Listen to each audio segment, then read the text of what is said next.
नमस्कार, सपा समाचार में आपका स्वागत है। पेश है आज की प्रमुख खबरें।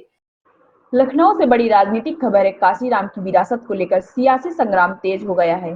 समाजवादी पार्टी के दावे पर बहुजन समाज पार्टी भड़क उठी है।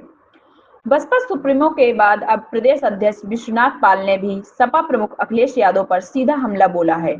दरअसल सपा की ओर से मान्यवर काशीराम की विरासत को लेकर दिए गए दावों पर बसपा ने तीखी प्रतिक्रिया दी है। बसपा प्रदेश अध्यक्ष विश्वनाथ पाल ने कहा कि अखिलेश यादव काशीराम जी के नाम पर नौटंकी कर रहे हैं। अगर अखिलेश यादव को काशीराम जी से इतना ही प्यार था तो काशीराम नगर का नाम क्यों बदला गया? काशीराम जी की जयंती पर छुट्टी रद्द करना क्या उनका सम्मान था? सपा ने हमेशा मान्यवर काशीराम जी का अपमान किया है। विश्वनाथ पाल ने आरोप लगाया कि सपा सरकार ने काशीराम के नाम पर बने जिले का नाम बदलकर उनका अपमान किया है। उन्होंने कहा कि यदि वास्तव में सम्मान होता तो जयंती पर छुट्टी रद्द नहीं की जाती। इतना ही नहीं, उन्होंने यह भी कहा कि कुर्मी समाज के छत्रपति साहू जी के नाम पर बने जिले का नाम बदलना पिछड़ों का अपमान है। सपा समाचार ब्यूरो। मैं तो इसको एक नाटक समझता हूं कि अगर मानवर कांसीराम साहब के कभी भी उनके मन में सम्मान होता तो मानवर कांसीराम साहब के नाम पर जो छुट्टी जन्मदिन पर होती थी, माननीय अखिलेश यादव जी अपनी गवर्नमेंट जो मुख्यमंत्री थे तो उस छुट्टी को निरस्त करके उनका अपमान नहीं करते।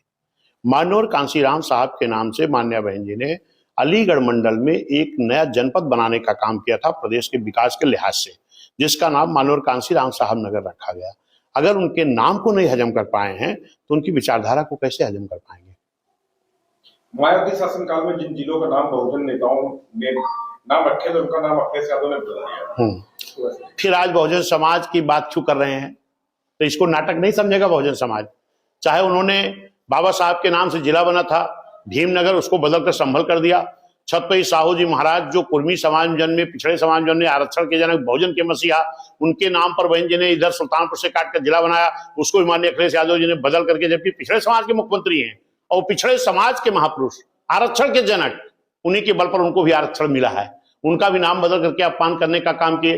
रमाबाई नगर बदल करके अपमान करने का काम किया, संत कबीर नगर बदल करके अपमान करने का काम किया, संत रविदास नगर बदल करके उनका अपमान करने का काम किया। तो आज अगर उन्होंने अपनी गवर्नमेंट थी तो उन्होंने बहुजनों के तमाम योजनाओं को रोक करके उनका अपमान किया, उनके महापुरुषों का अपमान किया। आज तो कुछ है ही नहीं। आज क्या करेंगे? जब मुख्यमंत्री थे तब उन्होंने बहुजन समाज जन्मे संत गुरु महापुरुषों का और बहुजन समाज के लोगों का बहुत बड़ा नुकसान किए हैं। इनके इस नाटक को पूरा बहुजन समाज समझ रहा है, इसमें इनकी कोई दाल गलने वाली नहीं है। कुछ नहीं हो सकता, सब समझ रहे इनका नाटक है। जबकि उनके और समाजवादी के लोग भी दुखी हैं कि जो हम लोगों ने रात दिन समाजवादी का झंडा ढोया है, आज बहुजन समाज के भगोड़े लोगों पर राजनीति कर रहे हैं। आज उनके चाहे अम्बेडकर नगर के सांसद हो वो भी भगोड़े, बस्ती के सांसद हो बसपा के भगोड़े, खलील संत कबीर नगर के सरावस्ती सांसद बसपा के भगोड़े, सुल्तानपुर सांसद राम भुआल बसपा के भगोड़े, आपके जौनपुर के बसपा के भगोड़े, मोहनलालगंज बसपा के भगोड़े। क्या समाजवादी की जो कार्यकर्ताओं ने रात दिन डंडा जूता लात खा करके मेहनत करके समाजवादी को बनाया था, आज अखिलेश यादव का अपने कार्यकर्ताओं से भी रूठ चुके हैं। उनका कार्यकर्ता भी उनको पसंद नहीं कर रहा है। अगर भरोसा होता तो भगोड़ों पर दाव नहीं लगाते। ये भगोड़े जो बहुजन समाज के नहीं हुए, मान्य बहन जी के नहीं हुए, जिनको बहन जी ने 18 विभाग का मिनिस्टर बनाया, ये उनके कब होंगे? अभी भाजपा ने। आप देख रहे हैं सपा समाचार।